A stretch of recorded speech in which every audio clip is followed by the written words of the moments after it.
بسم اللہ الرحمن الرحیم۔ السلام علیکم۔ پریکٹس اینڈ پروسیجر ایکٹ اس لیے لایا گیا تاکہ لارڈشپ کی اختیارات کو لمٹائز کیا جا سکے اور چیف جسٹس کی بائسز کو کم کیا جا سکے۔ اگر کوئی یہ کہتا ہے کہ چیف جسٹس یا آرمی چیف یا جتنے بھی چیفس ہیں وہ غیر جانبدار ہوتے ہیں، تو میرے خیال میں یہ سراسر غلط بات ہے، کیونکہ ہر انسان کی اپنی بائسز ہوتی ہیں اور پھر ایسے بڑے عہدوں پر فائز لوگوں کی بائسز جو ہے وہ بڑے سنگین نتائج اس کے نکل آتے ہیں۔ جب تک پریکٹس اینڈ پروسیجر ایکٹ نہیں آیا تھا، اس سے پہلے تمام تر اختیارات چیف جسٹس کے پاس ہوتی تھیں اور انہوں نے یہ فیصلہ کرنا ہوتا کہ کون سا کیس سماعت کے لیے مقرر کرنا ہے، کون سے جج کو بنچ کا حصہ بنانا ہے اور کتنا رکنی بنچ جو ہے وہ تشکیل دینا ہے۔ لیکن پریکٹس اینڈ پروسیجر ایکٹ کے اندر یہ طے پایا گیا کہ اب جو ہے یہ تمام تر اختیارات چیف جسٹس سے لے کر ایک 3 رکنی کمیٹی کے حوالے کر دیے جائیں گے، اور اس 3 رکنی کمیٹی کے حوالے سے یہ بات سامنے آئی کہ اب اس 3 رکنی کمیٹی میں چیف جسٹس شامل ہوں گے اور 2 سینئر ترین سپریم کورٹ کے جج بھی شامل ہوں گے، اور انہوں نے یہ تمام تر فیصلے لینے ہوں گے۔ لیکن اس ایکٹ پر جو ہے وہ قانوندانوں کی طرف سے اس کو سپورٹ بھی کیا گیا۔ کچھ نے کہا کہ یہ جمہوریت کی طرف ایک بڑا قدم ہے، اس سے جو ہے وہ انصاف کا نظام بہتر ہو جائے گا، عدالت جو ہے وہ امپاور ہو جائے گی اور لوگوں کو انصاف ملے گا اور انصاف پر جو ہے وہ مبنی فیصلے ہوں گے۔ لیکن کچھ لوگوں نے اس پر بڑی تنقید کی اور انہوں نے کہا کہ اگر اس طرح ہوگا تو پارلیمان کو عدلیہ میں مداخلت کرنے کا رستہ ملے گا، رستہ ہموار ہوگا، اور مستقبل میں جب بھی پارلیمان چاہے گا اپنے مفاد کی خاطر اپنی منشا کے مطابق جو ہے وہ عدلیہ کو ریگولیٹ کرنے کی کوشش کریں گے۔ اور میرے خیال میں اب ایسا ہی ہوا ہے، کیونکہ پریکٹس اینڈ پروسیجر ایکٹ میں ایک ترمیم کی گئی ہے اور اس کے لیے ایک صدارتی آرڈیننس کو پاس کیا گیا ہے، کابینہ نے اس کی منظوری دی، صدر نے اس پر دستخط بھی کر لیا، اور اس ترمیمی آرڈیننس میں یہ کہا گیا ہے کہ جو پریکٹس اینڈ پروسیجر ایکٹ کے تحت جو 3 رکنی کمیٹی بنائی گئی تھی، اب اس میں تبدیلی کی جا رہی ہے اور اس میں جو ہے وہ چیف جسٹس شامل ہوں گے، ایک سینئر ترین جج شامل ہوں گے، اور تیسرے جو جج ہیں وہ سپریم کورٹ آف پاکستان کے جو چیف جسٹس ہوں گے ان کی مرضی سے وہ لگائے جائیں گے، ان کی مرضی ہوگی کہ کس کو جو ہے وہ تیسرا رکن اس کمیٹی کا نامزد کرنا ہے۔ کل جب یہ ترمیمی آرڈیننس سامنے آیا، اس پر دستخط بھی ہو گئے، تو اس کے فوراً بعد ہی جسٹس قاضی فائزیزہ صاحب نے جو ہے وہ ایک ایکشن لیا اور انہوں نے اس 3 رکنی کمیٹی سے جسٹس منیب اختر کو نکال دیا اور ان کی جگہ جسٹس امین الدین خان کو اس میں شامل کر دیا۔ اب آپ اگر سینیریو کو دیکھیں اور ذرا بیک گراؤنڈ کو دیکھیں تو آپ کو معلوم ہوتا ہے کہ جسٹس منیب اختر اس 8 رکنی بنچ کا بھی حصہ تھے، 13 رکنی بنچ تھا، لیکن جو 8 ججز کا ایک اکثریتی فیصلہ آیا تھا مخصوص نشستوں کے حوالے سے، تو اس میں منیب اختر جو ہے وہ ان 8 ججز میں شامل تھے اور انہوں نے یہ فیصلہ کیا تھا کہ مخصوص نشستیں پاکستان تحریک انصاف کو دی جائے۔ اس کے علاوہ جب پریکٹس اینڈ پروسیجر ایکٹ آیا اور اس کے خلاف جو ہے وہ درخواستیں آئیں، تو جب 15 رکنی بنچ کی جانب سے ان درخواستوں کو مسترد کیا گیا تھا، تو وہ فیصلہ جو ہے وہ 10-5 کے تناسب سے آیا تھا، اور ان 5 ججز میں جنہوں نے یہ کہا کہ پریکٹس اینڈ پروسیجر ایکٹ جو ہے وہ نہیں لانا چاہیے، ان ججز میں بھی جسٹس منیب اختر شامل تھے۔ تو اگر آپ ڈاٹس کو شامل کرتے جائیں تو آپ کو اندازہ ہو جائے گا کہ جسٹس منیب اختر کو کیوں اس 3 رکنی کمیٹی سے جو ہے وہ نکالا گیا ہے۔ اور باقی اگر آپ سینیریو کو دیکھیں تو اس وقت سپریم کورٹ آف پاکستان میں جو ہے 8 فروری کے جو الیکشنز میں بے ضابطگیاں ہوئی ہیں ان کے خلاف درخواستیں موجود ہیں، جو ایک ملٹری کورٹ میں سیویلین کا جو ہے وہ کیس چلایا جائے گا اس کے خلاف جو ہے درخواستیں موجود ہیں۔ اس کے علاوہ جو ہے مسنگ پرسنز کا کیس جو ہے وہ زیر التوا ہے۔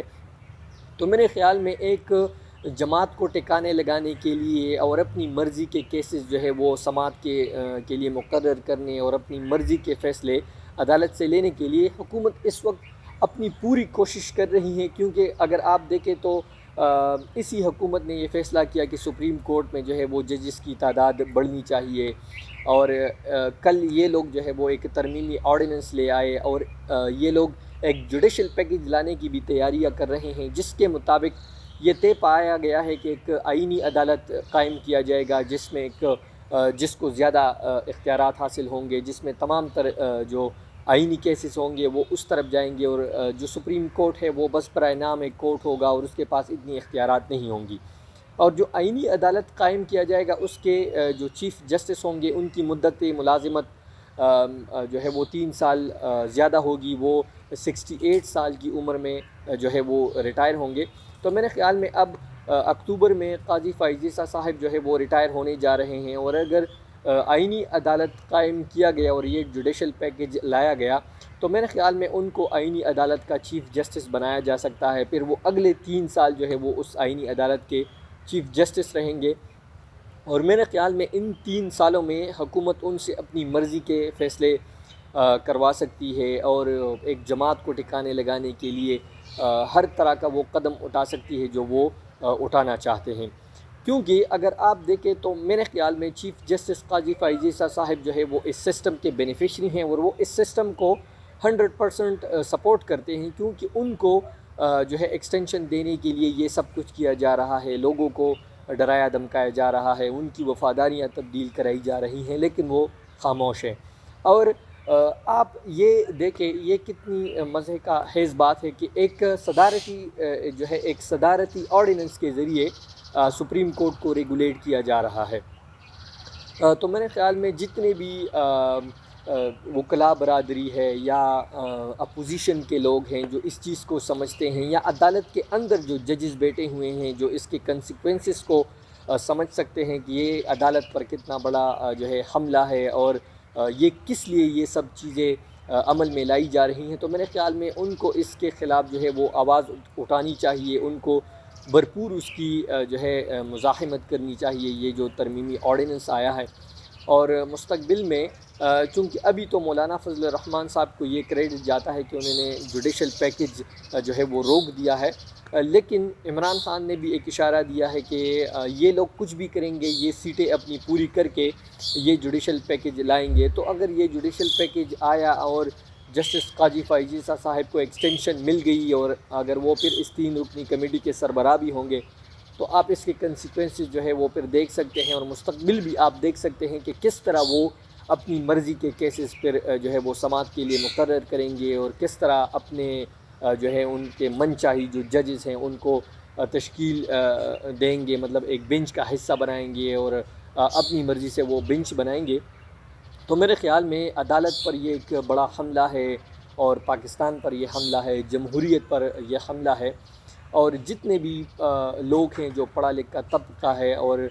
وہ اس چیز کو سمجھتے ہیں، میرے خیال میں ان کو اس چیز کے خلاف جو ہے وہ بھرپور آواز اٹھانی چاہیے، کیونکہ کوئی بھی کام جو اگر آئین کے ساتھ اس کا تصادم ہو، یا مفاد عامہ کے وہ خلاف ہو، یا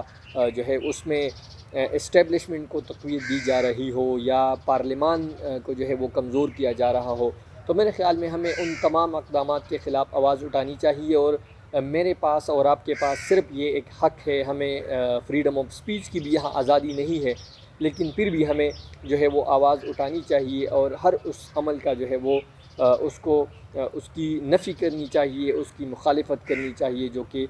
پاکستان کے لیے جو ہے وہ خطرناک ثابت ہو، اور آئین پر جو ہے وہ ضرب لگانے کے لیے کیا جا رہا ہو۔ آپ کا سننے کا بہت شکریہ۔ انشاءاللہ دوبارہ نیکسٹ ویڈیو میں آپ سے ملاقات ہوگی۔ سبسکرائب